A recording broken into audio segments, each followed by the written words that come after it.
সাবধানে ভালো করে সুন্দর করে কথা বলবা কিন্তু। কেন তোমার বাবা কি দত্ত? বাবা কাইসার,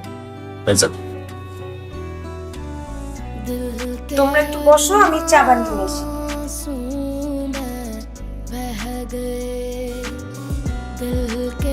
ঢাকায় থাকো? জি,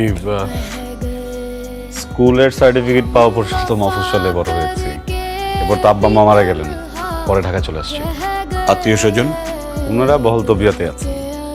মানে মানে ওই আমার বাবার যা কিছু ছিল সবকিছু দখল করে ওনারা ভালো আছেন, আমিও আমার মতো আছি, এগুলো নিয়ে চিন্তা করি না। না, মানে একটা বেসিক রিকোয়ারমেন্ট তো আছে, আর তাছাড়া জমি জমার দামও তো অনেক বেড়েছে। আর তুমি প্রপার্টিগুলোকে সিকিউর করছো না কেন? কারণ আমি আমার জীবন সিকিউর করছি। মানে আমি আপনাকে বিষয়টা খুলে বলি, দেখেন আমাদের এদেশের মানুষগুলো একটা বাড়ি একটা গাড়ি করতে করতে বয়স হয়ে যায় প্রায় 50-60।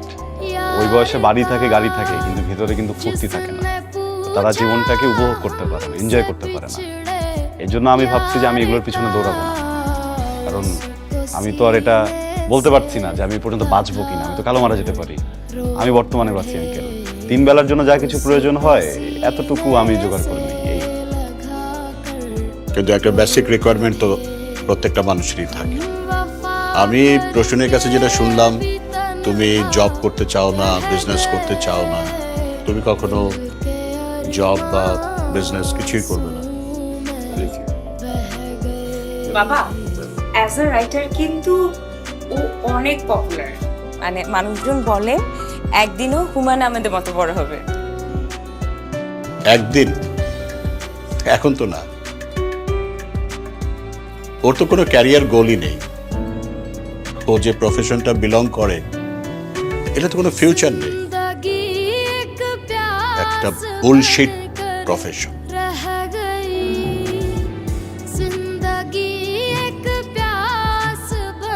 সরি আঙ্কেল, কি বললেন একটু? আমি বলেছি বুলশিট প্রফেশন। আচ্ছা,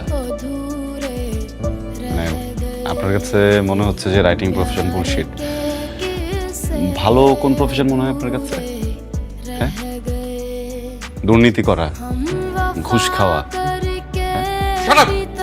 কি বলছো তুমি? আঙ্কেল চিৎকার করবেন না। আপনি আপনার বুকে হাত দিয়ে বলেন তো, এই যে আপনার বাড়িতে আপনি এরকম দামি সোফা রেখেছেন, আপনি যে লাইফস্টাইল মেনটেন করেন, আপনি যে স্যালারি পান ওটাতে যায়, আপনি ঘুষ খান না? কাইসার, এটা দেখার দায়িত্ব কি তোমার?